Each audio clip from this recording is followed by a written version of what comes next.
Muy buenas noches, gracias por acompañarnos en Debate con Nacho Castillo. Es un honor para su servidor Eduardo Arévalo estar conduciendo este espacio de entrevista esta noche y nuestro invitado es Enrique Anaya, abogado constitucionalista, por supuesto, ya sabe el tema. Vamos a estar hablando sobre las reformas constitucionales propuestas por esta comisión especial. Enrique, bienvenido, gracias por acompañarnos. Buenas noches, Eduardo, muchísimas gracias por la invitación, digamos, a este espacio para poder reflexionar juntos sobre este tema tan trascendental para el país, Eduardo. Y desde ya la invitación también para los amigos televidentes a que nos puedan acompañar. Ya saben, el último segmento de debate lo dedicamos precisamente a la participación de ustedes a través de las redes sociales. Les invitamos que manden sus preguntas o sus comentarios. Vamos a saludar a quien hace posible este primer segmento de debate, la Central de Seguros y Fianzas, líder en fianzas. Los salvadoreños somos valientes. Somos solidarios. Juntos saldremos adelante. Como siempre, ánimo y a luchar. Protejamos a los que más amamos y caminemos juntos con fe. Comprometidos con el progreso de El Salvador. La Central de Seguros y Fianzas, su centro de confianza. Muy bien, comencemos, Enrique, haciendo un análisis de lo más grande a los detalles específicos que contiene, por lo menos lo que se ha conocido de estas propuestas de reforma a la Constitución. ¿Eran necesarios o son necesarios cambios en la Constitución que tenemos actualmente en nuestro país? ¿Es el momento adecuado para hacer estos cambios? Eduardo, ni son necesarios, ni tampoco es el momento adecuado. Y en realidad lo que ha presentado este llamado comité ad hoc, hay que decirlo con franqueza, no es un anteproyecto de reformas, es una nueva constitución. La constitución salvadoreña tiene 274, ya no me falla, artículos. Están proponiendo que se reformen 215 y se derogan como 10 y se incorporan nuevos artículos. Con esta técnica legislativa tan pésima de poner, digamos, artículos 50 bis, ¿no? Se están añadiendo nuevos. Así que solamente en número de artículos se está modificando, se estaría, entre comillas, modificando aproximadamente poco más del 85% del contenido de la Constitución. No me he puesto, digamos, porque los tengo en PDF, no los tengo los documentos en Word, pero creo que si hago la comparación en letras o en palabras, creo que se está modificando posiblemente más del 100%. O sea, en realidad es una nueva constitución que, insisto, ni es necesaria, ni tampoco es el momento adecuado. Y en eso voy a ampliar un poquito. ¿Por qué no es necesaria? Porque en estos momentos no hay una necesidad social, digamos, de incorporar, digamos, de hacer este cambio. Lo que necesitamos es, en realidad, que se cumpla la constitución. O sea, lo que necesitamos en realidad es que se cumpla. Por ejemplo, digamos, en este proyecto, y soy franco, digamos, como un especialista en este campo, hasta me choca realmente, digamos, escuchar a los integrantes de este comité decir que algunas de las propuestas, digamos, de los cambios en el órgano judicial son para garantizar la independencia del órgano judicial. Digo yo, este cinismo ya es perverso. Si el primer acto que hizo la Asamblea Legislativa el 1 de mayo ha sido la mayor violación a la independencia judicial desde 1983, te venía a decir que voy a modificar algo para darle independencia. Esto, no, hombre, vamos, esto es un cinismo, ¿no? Definitivamente no es necesario. Lo que necesitamos son políticas públicas y la ejecución de esas políticas públicas para poder, sobre todo, ayudar a la gente vulnerable, poderle dar esperanzas de desarrollo, esperanzas de vida, que pueda la gente tener salud, seguridad, educación. Eso no se logra, Eduardo, sencillamente cambiando letras. ¿Se analizó lo suficiente? ¿Se consultó con los sectores que se debía de consultar estas propuestas? ¿Es el tiempo suficiente para decir, ok, ya tenemos esta propuesta y esta es la que iría a la Asamblea Legislativa? No, para nada, Eduardo. Vamos a ver, este proyecto es una cuestión de 5 chedos que se han reunido ahí, que dicen ellos que recibieron más de 4,000 propuestas, que nadie las ha visto. Nadie las ha visto. Yo te voy a poner, digamos, la Constitución de 1983 fue casi año y medio. ¿no? Y sí tuvo un debate. Y después las reformas 91-92 tardaron, ¿no? Que fueron las que posibilitaron la suscripción de los acuerdos de paz para ponerle fin a la guerra, que son las reformas más trascendentes que ha tenido esa constitución. Las negociaciones también tardaron 1 año y medio. Aquí, y te lo digo, tan evidente es, lo voy a poner así, tan evidente es que desde el primer artículo de este, dicho con todo respeto, de este mamarracho que han presentado de 88 páginas, tú comienzas a ver errores de ortografía, errores de redacción, errores conceptuales básicos. Voy a poner un ejemplo, que a mí me da risa, yo sé que no quieren decir eso, pero está tan mal hecho, está tan mal hecho con las patas que uno dice, no hombre. Por ejemplo, hay un artículo que dice, se prohíbe toda actividad económica y práctica monopolística. Vaya, dije yo, dice se prohíbe toda actividad económica. Pues en este país ya nadie va a trabajar, ¿no? Porque dice que se prohíbe toda la actividad económica. Otra cosa, por ejemplo, dice, se reconoce la personalidad jurídica, dice, de las religiones y profesiones de fe existentes. Wow, diga, las religiones. Hombre. Se reconoce o le concede personalidad jurídica a las iglesias, no a la religión, por favor. O sea, hay unas cosas, pero son tan de cajón que eso te implica que esto, y te digo, tiene errores de ortografía, tiene errores formales, o sea, es de veras hecho con las patas. Así que ni ha existido la discusión, ni ha existido apoyo técnico, ni ha habido ningún debate sobre estos temas. Dentro de la justificación que daban, decían que era una legislación que ya está obsoleta, que no se hizo en medio de un periodo de guerra o momentos que no son los acordes, decían, a la actualidad, y que era necesario la implementación de mecanismos como el plebiscito, como el referéndum. ¿Será que son necesarios en una sociedad como estamos nosotros? Vamos a ver. En primer lugar, nuestra constitución no es obsoleta. Nuestra constitución es de 1983. Si nos quisiéramos ver en las comparaciones, pues la de Estados Unidos tiene más de 200 años, solo la han reformado 3 veces. La de Inglaterra tiene 600 años. Y la última reforma, porque en Inglaterra no existía Corte Suprema de Justicia, ¿no? Un sistema, lo británico es una cosa muy, muy peculiar, ¿no? Y digamos, tiene digo, 600 años, la última reforma se hizo hace 12 años, tardaron 3, 4 años en hacerla. La última constitución de Suiza, tardaron 6 años en hacerla. O sea, estos son grandes debates en realidad. Así que que se podrían establecer mecanismos, que pueden haber posibilidades de mejora, sí. Pero ¿sabes cuál es lo importante? Es que para establecer ese tipo de situaciones no es necesario reformar la Constitución. Voy a poner un ejemplo. Y no puede hacer un proyecto, digamos, que tenga un impacto ambiental y no que hay que hacer una consulta ciudadana. Se hace una consulta. Y ha habido necesidad de reformar la Constitución para hacer eso. No, a través de los cabildos, por ejemplo. Cabildo. La ley de procedimientos constitucional, la ley de procedimientos administrativos, perdón, señala que se debe de escuchar a la población, digamos, tal, cuando se están haciendo nuevas normativas. ¿Ha habido necesidad de hacerlo eso? No. O sea, podemos establecer mecanismos de mayor participación ciudadana y yo estoy convencido que hay cosas que podemos hacerlo, pero no es necesario reformar la Constitución, porque el objetivo, Eduardo, no es introducir estas cosas.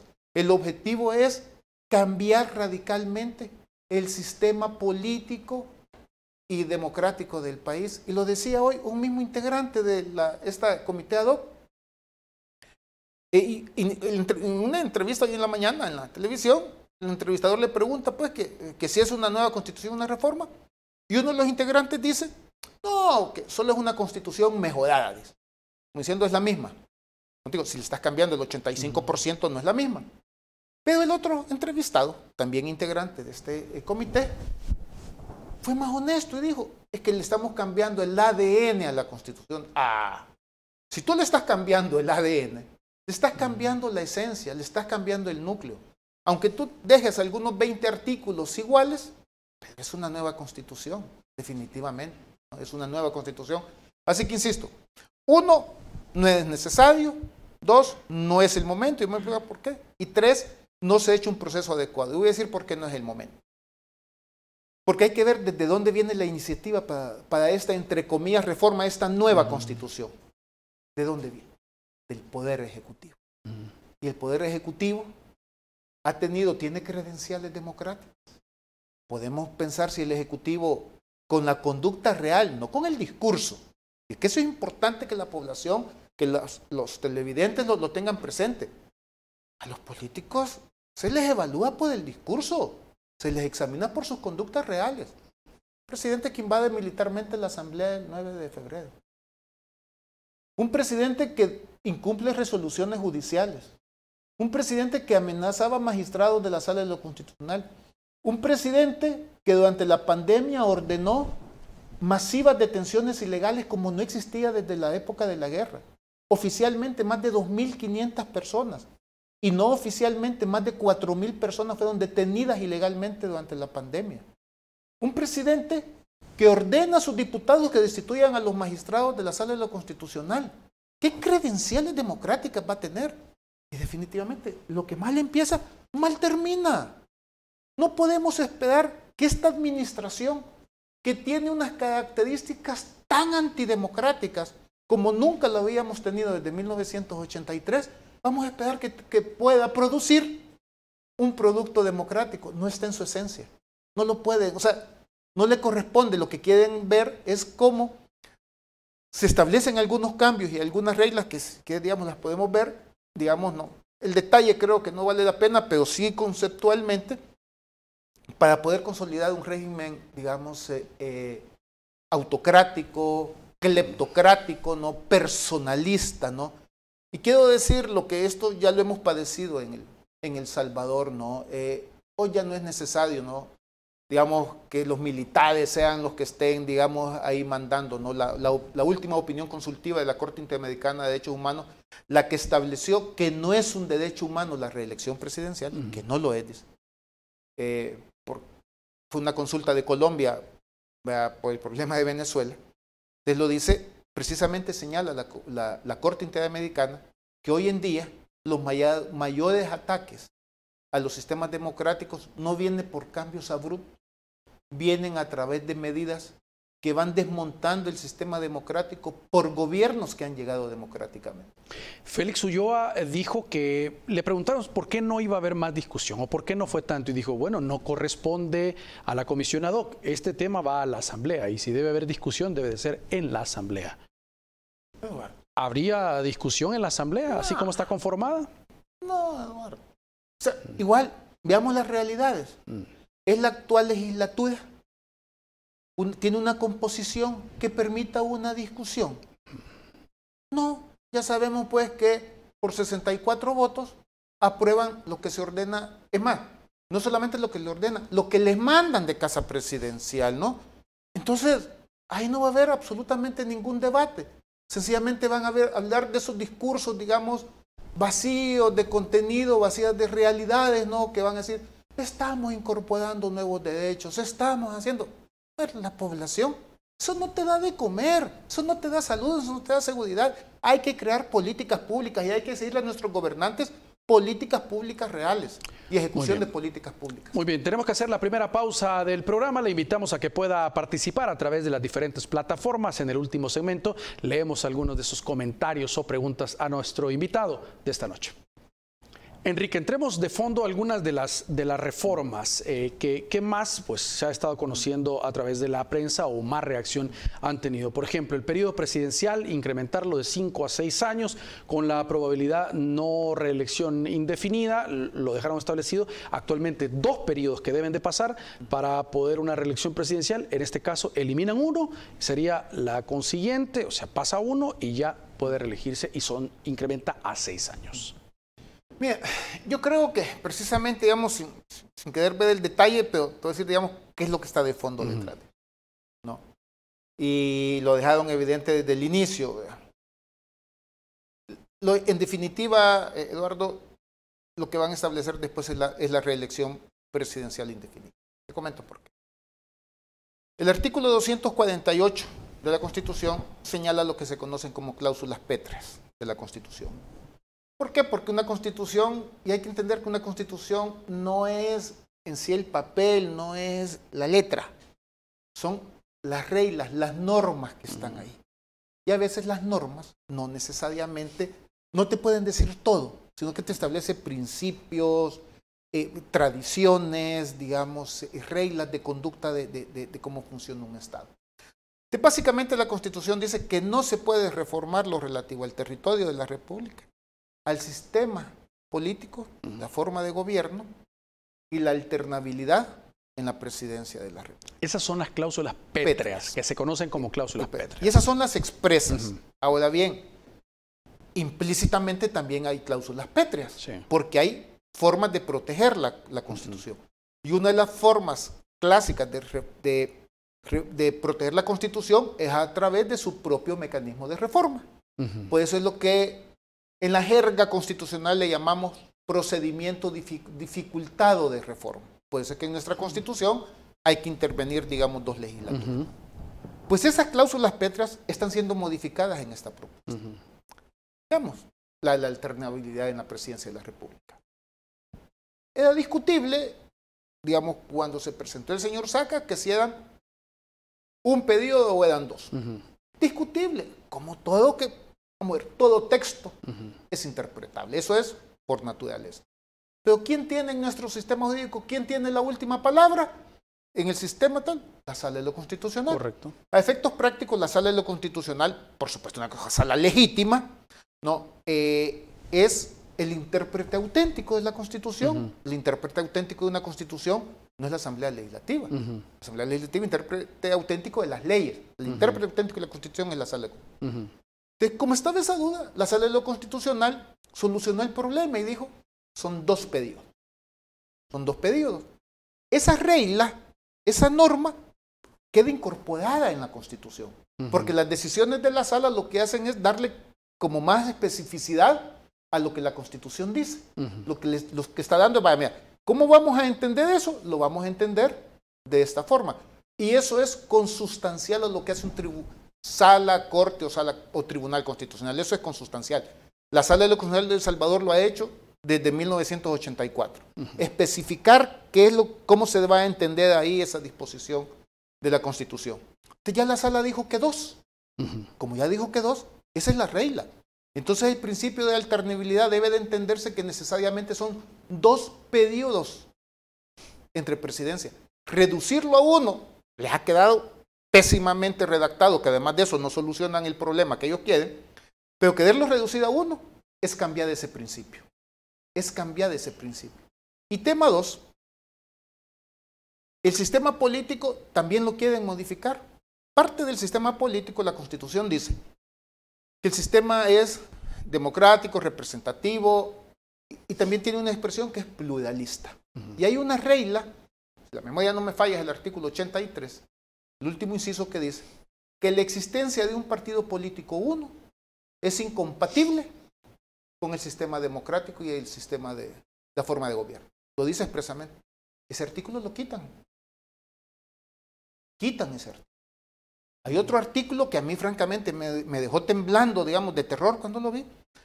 En el artículo 7, hay una disposición, el inciso último dice, actualmente, que está prohibida la existencia de todo grupo armado, sea político, religioso.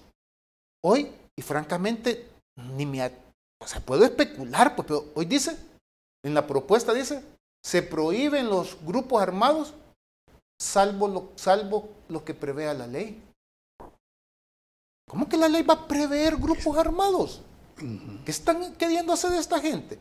Los comités de barrios de Cuba. ¿No se estarán refiriendo a la policía y al ejército? No, sería un insulto. Vamos a ver. La policía y la Fuerza Armada no son grupos armados. La policía y la Fuerza Armada no son grupos armados, ¿no? Les digo, ¿pero qué quieren hacer con esto de que la ley va a prever grupos armados? No, eso es definitivamente, francamente no lo sé. Pero además de eso, están modificando la forma de reformar la Constitución. Esa disposición es también una cláusula pétrea. ¿Por qué? Y esto no es nuevo. El constituyente fue sabio desde hace mucho tiempo. Pero te refieres a la de se la aprueba una legislatura, la siguiente la ratifica y ahora la propuesta es una la aprueba y luego va a una consulta Sí, un referéndum. A un referéndum. Eso es inconstitucional. Entonces, ¿por qué? ¿Cuál es la lógica? Porque, pues digo, yo sé que si nos quedamos a veces, cuando las constituciones uno dice, mira, esto lo dice, esto no lo prohíbe, y a veces nos queremos cerrar, digamos, hay que ver cuáles son los principios, cuál es la lógica que está detrás. ¿Cuál es la lógica que intervengan dos legislaturas? Además que es, entre comillas, un referéndum implícito, entonces, es que lo que está buscando el constituyente es que ninguna legislatura, ninguna mayoría coyuntural pueda reformar la Constitución. Y te voy a decir, entonces, ahora, ¿qué es lo que va a pasar? Suponte, viene esta legislatura que termina en el 2024, aprueba la reforma. Las ratifica la siguiente legislatura. A partir del 2024, ¿cuántas legislaturas necesitas para modificar la Constitución? Una de verdad. Entonces, a partir del 2024, el mismo, suponte, la aprueba la actual legislatura, el 1 de mayo del 2024, la ratifican y van a decir, vaya, entonces como ya podemos reformar la Constitución, entonces hoy volvamos a reformarla y entonces lo llevamos a ratificación, tal. Y sabe, ese debate ya tuvo lugar en el país. Te comento, 1991, cuando se estaba negociando la paz, y lo han comentado algunos de los negociadores, ¿no? Y lo han dicho públicamente, ¿no? Ese debate ya existió en el país. El FMLN proponía que para continuar debatiendo no se discutieran todas las reformas constitucionales, sino que únicamente se reformara el 248, para que la siguiente ya no hubieran dos legislaturas, sino que la siguiente legislatura pudiera aprobarlas y ratificarlas. No se hablaba de referéndum, sino que de mayoría calificada. ¿Cuál fue la posición del gobierno de El Salvador? No, eso no lo vamos a cambiar. Van a tener que intervenir siempre dos legislaturas. Y así sucedió.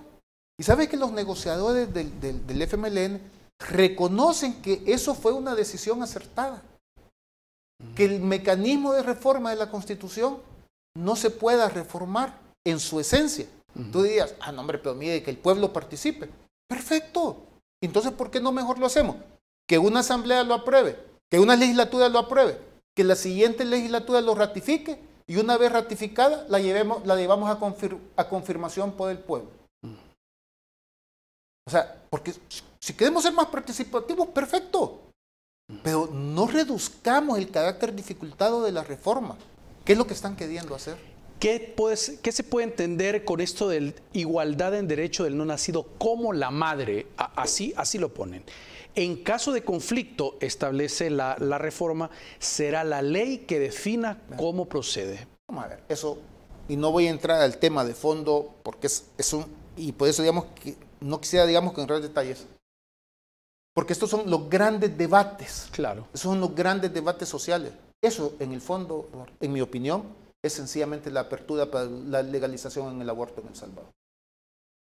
Por supuesto, ellos dicen, no, ¿cómo se te ocurre? Bueno, entonces, ¿para qué cambiarlo? Es que cuando cambias algo es porque quieres hacer algo después, ¿no? O también en otro artículo se habla del derecho a una muerte digna. ¿Qué es eso? La posibilidad de la eutanasia. O sea, porque ahorita hay un derecho a la muerte digna, claro que sí. Pero lo que importa es ver cómo tenemos mecanismos de salud para que la gente pueda tener, digamos, derecho a una vida digna. No ponerlo en la Constitución. O sea, lo estás poniendo porque luego quieres hacer algo. Luego quieres, digamos, hacer. Y eso, así es. Y te digo, soy franco, yo no voy a hablar de personas. Esos grandes debates, eutanasia, matrimonio igualitario, digamos, aborto, cláusulas de no penalización, que son grandes debates.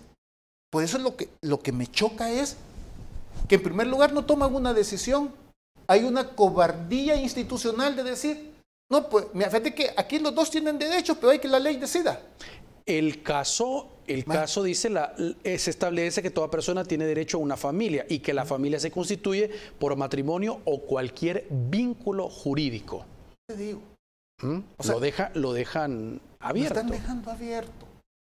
Y entonces pues, digo, pues, hay una cobardía institucional de decir, ¿por qué no tenés que ser, digamos, honesto y decir, mi posición es esta? Y todo, por ejemplo, yo no tengo posturas sobre muchísimos temas de eso.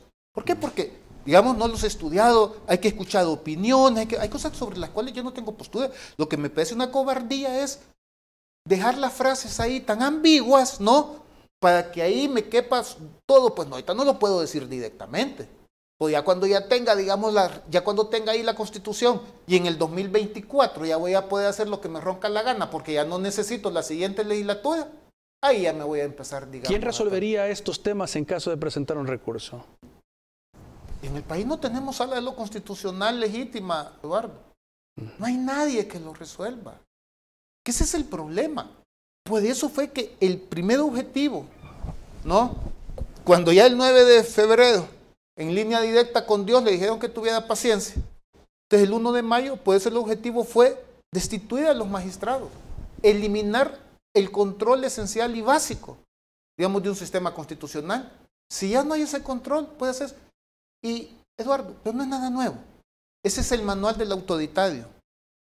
Ese es el manual del autoritario. Hay un libro brillante de 2 politólogos de Harvard que se llama ¿Cómo mueren las democracias? Y te ponen prácticamente un checklist y ellos comparan, digamos, hacen un estudio, pues, Venezuela, Bolivia, Turquía. Man. Es que El Salvador, mira, cabal el checklist, ataque a la prensa, ¿cómo se llama? Deslegitimación de la oposición, cambios constitucionales, o sea, es un checklist, no es nada nuevo. Así se hizo en Venezuela, así se hizo en Rusia. En Rusia, Putin, al inicio no se podía reelegir. ¿Ustedes qué es lo que hicieron? Hicieron, no puede reelegirse. ¿Ustedes qué es lo que hicieron? Tenían que intervenir, si la memoria no me falla, 2 legislaturas. Ustedes pusieron un testaferro, no sé si recuerdas a Mendebev. Ponen a Mendebev como un testaferro, ratifican las reformas constitucionales, donde dicen ya se puede entonces reelegir y también modifican la forma de cambiar la Constitución. Y entonces ya como ya no había necesidad de ningún control, la vuelven a modificar y ahora Putin, si la memoria no me falla, dicen que es una democracia, pero él va a poder seguir siendo presidente y primer ministro hasta el 2040. Muy bien. Tenemos que hacer una nueva pausa, ya regresamos y le invitamos a que pueda participar a través de las redes sociales. Algunos abogados, Enrique, han cuestionado también dentro de todo el pliego de reformas esta modificación en la Corte de Cuentas que pasa a ser la Contralora General de la Nación haciendo funciones de la sección de probidad de la Corte Suprema de Justicia. Mira, digamos, hay que analizarlo, digamos, yo he hecho ya la primera lectura del documento completo, las 88 páginas, pero francamente es tan malo que hasta cuesta por ratos leerlo. Habría que revisar, pero digamos, para que exista mayor probidad en el país es necesario hacer y establecer, comillas, esta Contraloría Social y darle elevada rango constitucional al instituto, a la Defensoría del Consumidor. ¿Es necesario eso? Yo no lo creo, francamente. O sea, si el problema es la Corte de Cuentas, podríamos tener, digamos, podrían haberse arreglado algunas cositas, como el hecho que es la única que sus integrantes, sus magistrados son seleccionados por mayoría simple y no por mayoría calificada, no que eso es una reforma muy sencilla y se venía hablando desde hace rato.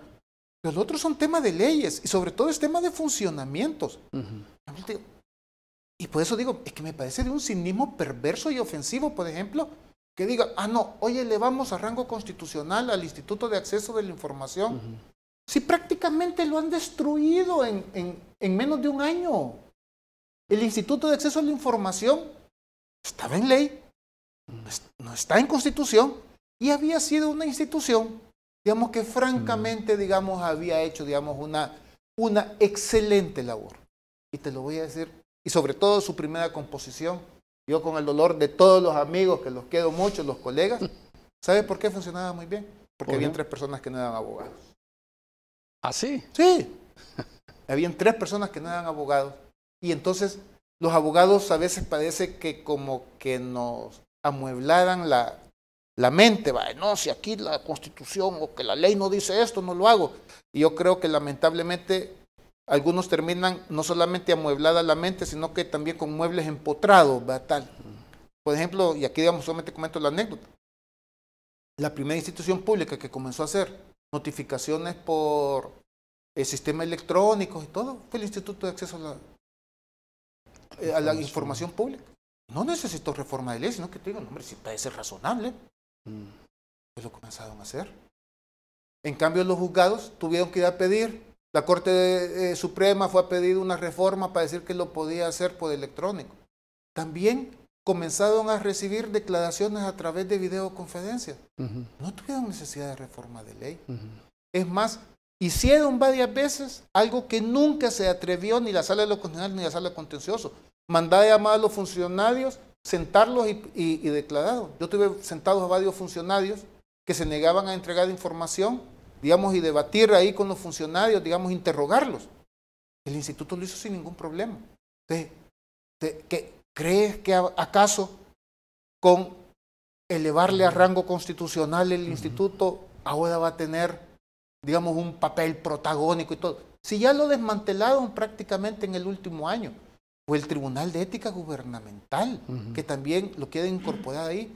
Si en este país el Tribunal de Ética Gubernamental jamás ha funcionado, nunca. Vamos a ver, y como yo digo, el Tribunal de Ética Gubernamental, la vez que resolvió que no correspondía solicitarle al expresidente Funes la información sobre el famosísimo viaje a Disneylandia, porque dijo que era vuelo privado y que no, entonces no podía informarlo. Desde ahí dije yo, esta institución nació muerta. Y así ha sido. El Tribunal de Ética Gubernamental no funcionaba. Entonces yo creo, Eduardo, que más que los detallitos y todo, que podríamos entrar en grandes debates, hay que ver qué hay en el fondo. Y en el fondo, insisto, Eduardo, se está haciendo un cambio radical en el sistema político, conceptual, político, jurídico, social del país. Desde 1983 en un cambio vital y que está en las actas, digamos, las transcripciones de la Constituyente del 83, en la Constitución de 1950, siendo hija de su tiempo, primero está regulado el Estado, los poderes y las instituciones, y después estaban regulados los derechos de las personas. Es hija de su tiempo la Constitución de 1950. Claro. Solo míralo, en 1950, ¿cuál era la visión económica vigente? Keynes, ¿no? Es el Estado el que va a promover la economía, el que va a hacerlo y todo. ¿Por qué? Porque están naciendo después de la Segunda Guerra Mundial. De la Constitución de 1950 es hija de su tiempo. En el 83, en un debate que duró días en la Constituyente, dijo, hombre, mire, ya cambió la visión, hay que tener una visión humanista, antropocéntrica. El centro de la organización social es la persona humana. Y es el artículo 1, por eso inicia y dice, la persona humana es el origen y fin de la actividad del Estado. Mira, todos mis amigos constitucionalistas en el mundo siempre me dicen, ¿cómo quisiera tener un artículo así en mi Constitución? Me encantaría. Es que te está mandando un mensaje de decir, lo más importante es la persona. Y la Sala del Consejo en este país varias veces lo ha dicho. Entonces lo que falta es volverlo, eso es realidad. Ahora, antes del artículo 1, están introduciendo un artículo 0, que regula el Estado y da las reglas básicas sobre el Estado, territorio, sistema político. ¿Cuál es el mensaje que nos está diciendo? Lo más importante es el Estado, porque el Estado está antes que la persona. En derecho, y sobre todo en derecho constitucional, como en política, no es aritmética. El orden de los factores sí altera el producto. Si yo pongo primero al Estado es porque le estoy dando primacía al Estado sobre la persona. Y eso es lo que está haciendo, digamos. Y por supuesto, luego hay una serie de disposiciones que nos terminan confirmando eso, Eduardo. Entonces es un giro de 180 grados. En el actual sistema político, la primacía es la persona humana. Y lo que falta es que lo volvamos realidad. En el sistema que nos está proponiendo el presidente por la orden del vicepresidente, perdón, por orden del presidente, es que quien va a mandar es el Estado, es lo colectivo, es la entelequia colectiva, Estado, lo más importante. Y eso, dicho con todo respeto, eso es fascismo. Es fascismo. La creación de un tribunal constitucional y creación de dos salas nuevas que están pues, plasmadas en el documento, la sala electoral y sala social, ¿qué justificación crees tú que puede tener? No hay ninguna, francamente. Es que francamente, dicho honestamente, ¿no es cierto? Ese es el ripio que han metido, ¿entiendes? Para que nos distraigamos viendo todo ese ripio, no ese humo de colores, ese es el ripio. Voy a comentar. Actualmente la Corte Suprema de Justicia, para su trabajo jurisdiccional, porque el trabajo administrativo lo hace la Corte en pleno, pero el trabajo jurisdiccional lo hace, está dividida en sala de lo constitucional, sala de lo civil, sala de lo penal y sala de lo contencioso administrativo. Son 4. La única sala creada por Constitución es la constitucional. Correcto. Las otras no, Eduardo. Entonces, si quiero crear más salas, tengo que reformar la Constitución. Y no tengo 50 o más años. Antes era sala de amparos. Es más, la sala de lo constitucional vino a sustituir en 1984 lo que era la sala de amparos. No estaba en la Constitución. Siempre ha estado en la ley orgánica judicial. Y entonces, si la sala de lo civil la creé por ley orgánica judicial, la sala de lo contencioso lo creé por ley orgánica judicial, ¿por qué ahora para crear una sala electoral y una sala de lo social necesito reformar la Constitución? No es necesario, Eduardo. Insisto, eso es ripio. Eso es distraer la atención, digamos, en decirle, vamos a cambiar esto, vamos a cambiar. No, hay que ver en el fondo. Mira, y no nos han dado ningún motivo real. ¿Para qué crear una sala de lo social? ¿Para qué crear una? Insisto, es para distraer la atención y sobre todo también son las cosas que alguien leyó, que alguien contó, vio, digamos, en alguna salida a algún país, mira, ahí hay sala de lo social. No, hombre, las reformas, inclusive las reformas judiciales, se deben de hacer sobre datos objetivos, no porque alguien, vamos a hacer esta división, vamos a hacer... Lamentablemente voy a decirlo que en el país, aunque tenemos cantidad de estudios y consultorías, este servidor, hace más de 20 años que no es funcionario público, pero cuando trabajé en la Corte Suprema, hicimos los primeros estudios de cómo se podía hacer las reformas básicas, digamos, del sistema judicial, las más importantes, hay mapeos judiciales, teníamos cantidad de datos, después han hecho unas consultorías millonarias para eso. Una vez que llega, digamos, a la decisión por parte de la Corte Suprema, ¿cómo vas a creer? ¿Cómo vamos a hacer eso? Voy a poner una cosa tan... En este país está tan mal distribuido el sistema judicial que hay juzgados de paz en el país que reciben 6 casos al año. ¿Al año? Al año. Voy a ser bondadoso. 12 al año. ¿Sabes cuántos casos nuevos recibe la sala con la reforma, la sala de lo contencioso administrativo? Entre 3 a 5 casos al mes. ¿Sabes cuántos colaboradores jurídicos tiene? 50. 50. O sea, es impresionante. Es impresionante. ¿Sabes que con la capacidad de producción que tiene la sala de lo contencioso administrativo, más o menos se va a poner al día, si no ingresara ningún caso nuevo, se pondría al día como en 25 años? No, es absurdo. Y la sala de lo constitucional resolvía con el mismo número de colaboradores, que es una cosa muy rara. Yo, cuando haya oportunidad, voy a decir que ahí hay un pecado de este servidor, porque este servidor fue que, entre comillas, se inventó la figura esta de los colaboradores jurídicos como staff, ¿no? como cuerpo. En El Salvador, por pura necesidad, ¿no? Hoy creo que cambiaría muchas cosas. Pero lo que te decía es, la sala de lo constitucional resolvía entre 10 a 15, durante el periodo 2009-2018, resolvía entre 10 a 20 veces más que lo que resolvían las otras salas. Entonces, ¿se justifica en crear nuevas salas? Impunidad no. Impunidad no. Yo no digo que quizás podría hacerse una reforma en ese punto. Habría que ver los datos, analizar los datos, tal, pero no necesitas hacer la reforma constitucional para eso. Así que no, insisto, yo sé que suena fuerte, pero es puro ripio. Son lucitas de colores para que nos entretengamos en los detalles y no veamos realmente las cosas grandes, que es el cambio del sistema político que se está haciendo del país. Muy bien, tenemos que hacer nueva pausa, ya regresamos. Y ya les decíamos, el último segmento es para su opinión o sus preguntas a nuestro invitado de esta noche, Enrique Anaya, abogado constitucionalista. Y vamos a la voz de Mao Hernández. Mao, buenas noches. ¿Hay participación de los televidentes esta noche? Buenas noches, Eduardo. Buenas noches al licenciado Anaya. Por supuesto que hay participación y vamos con algunos comentarios. El primero de ellos, el de Ricardo Alfonso, que nos dice: así como quedará la nueva constitución, el presidente Bukele se podrá reelegir. Algunos dicen que por aprobación de asamblea y plebiscito. Raúl Polanco nos dice: la constitución fue hecha en contexto de guerra debido a la coyuntura que se vivía en esos tiempos. Además, vivimos en una época donde se le debe dar herramientas de participación a la población, como el referéndum. David nos escribe: felicito a Enrique Anaya, dice lo que muchos quisiéramos gritar: no se deje intimidar por troles. Esas reformas, y lo entrecomilla, solo quieren pavimentar el camino para el régimen que se viene. José Augusto escribe: los legisladores constituyentes del 83 jamás pensaron en una pandemia, en las pandillas, en las transacciones electrónicas, en todas las problemáticas actuales. Pensar que no se debe reformar la Constitución es dejar de lado el principio de adaptabilidad del derecho, afirma José Augusto. Tomás dice: entonces, ¿qué nos queda a los salvadoreños? Si tienen mayoría en la asamblea, ¿agachar la cabeza o qué?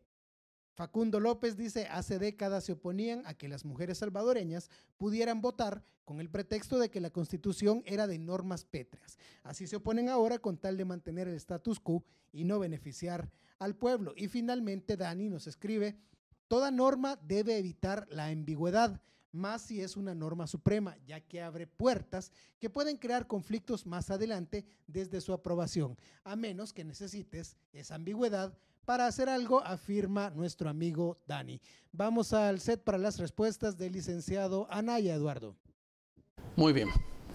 Quizás 3 puntitos sobre contexto de guerra. Sí. ¿Sabes que las grandes constituciones en el mundo se hicieron así? La constitución, digamos, el ícono, digamos, de la constitución de los Estados Unidos, ¿qué es? Precisamente los Estados Unidos surgiendo. La gran transformación de un Estado confederado a un Estado federal. O sea, son esas grandes crisis. Esa es la forma de cómo nacen las constituciones. ¿Cómo nace? ¿Que nació en un contexto de guerra? Definitivamente que sí. Pero eso no la invalida por sí mismo, es más, ¿sabes? Por supuesto que la guerra es la tragedia más grande que ha padecido el país, digamos, en nuestra historia. Pero ese contexto de guerra, ¿qué permitió? Que hubiera una enorme discusión y que participaran todos los espectros políticos, todas las facciones políticas. Y después, cuando se hace la reforma del 91-92, quienes habían estado excluidos en el 83 participan. Por lo tanto, fueron todos los grupos políticos participaron. Ahora va a ser una decisión adoptada por el presidente de la República que lo van a aprobar, digamos, los 64 empleados que tiene ahí en la Asamblea Legislativa y ya, no va a haber discusión, no hay nada. Segundo tema, la actualización. Sí, por supuesto que es necesario. Pero para reformar una constitución, veamos que sea realmente necesario. No para, por ejemplo, que para poder internet, ¿ustedes creen que en algún lado en el mundo, salvo quizás Venezuela o Bolivia, creen que han reformado la constitución porque ahora hay internet? Tenemos 20 y pico de años con internet. ¿Hemos necesitado reformar la constitución para hablar de internet? No. Necesitamos leyes, necesitamos políticas públicas, necesitamos que la Constitución se cumpla. Otro tema que mencionaba uno ahí de los estimados televidentes, también me llamó la atención, la ambigüedad. Aquí hay que ser, digamos, hay que ser franco. Mira, es inevitable interpretar. Todo texto escrito se interpreta. Y se interpreta porque las palabras cambian, porque cambia el significado de la palabra, porque se hizo en otro contexto si ahora lo vemos modernamente. Te voy a poner algunos ejemplos. Memoria, no me falles el artículo 12. El artículo 12 de la Constitución dice que toda persona a quien se impute un delito se presume inocente. Lo dice expresamente, un delito. Si tú te vas a leer al constituyente, el constituyente estaba pensando en delito. En 1992 se aprobó la ley del IVA. Y ahí decía la ley del IVA. Las infracciones a esta ley se presumen culpables. Entonces vino una persona que no era abogado, que ya falleció, no fui yo trabajaba en ese momento en la sala de lo constitucional, dijo, mire, eso es inconstitucional, porque dice que las infracciones de la ley son culpables, se presumen culpables y la Constitución dice que debe ser inocente. ¿Sabes qué decían todos los abogados? Claro, como no es abogado, no sabe diferenciar, dijo, entre delito e infracción administrativa. Las infracciones administrativas sí se pueden presumir culpables, dije. ¿Sabes qué dijo la sala con él en 1992? No, siempre que puede existir un castigo, sea penal, sea administrativo, la persona se va a entender inocente. Por lo tanto, ahí donde dice delito, ahora se va a entender infracción, sea penal o sea administrativo. Te voy a poner otro ejemplo. Sin reformarlo. Sin reformarlo, lo dijo la sentencia. Y después ya hicieron ellos. Te voy a poner otro ejemplo, Eduardo. Se había asumido, porque como la Constitución no prohíbe esa cuestión, digamos, de que los magistrados los podían trasladar de una sala a la otra. Si la memoria no me falla, en el 2003 y en el 2006, trasladado a un magistrado. En aquel momento nadie dijo nada. Este servidor en aquel momento era profesor universitario y decía, no hombre, miren, eso está malo. Porque la esencia del sistema es que los magistrados de la sala de lo constitucional deben de permanecer 9 años en la sala y no que los estén cambiando, porque si no tal. ¿Qué es lo que decidió la sala en el 2012? No pueden haber traslados. ¿Lo dice expresamente la Constitución? No. Hay que fijarse en los principios y en la esencia. Muy bien. Enrique, gracias por acompañarnos esta noche. Muchas gracias por el espacio. Un gusto. Y gracias a ustedes por su sintonía. Por supuesto, regresamos mañana con otro debate.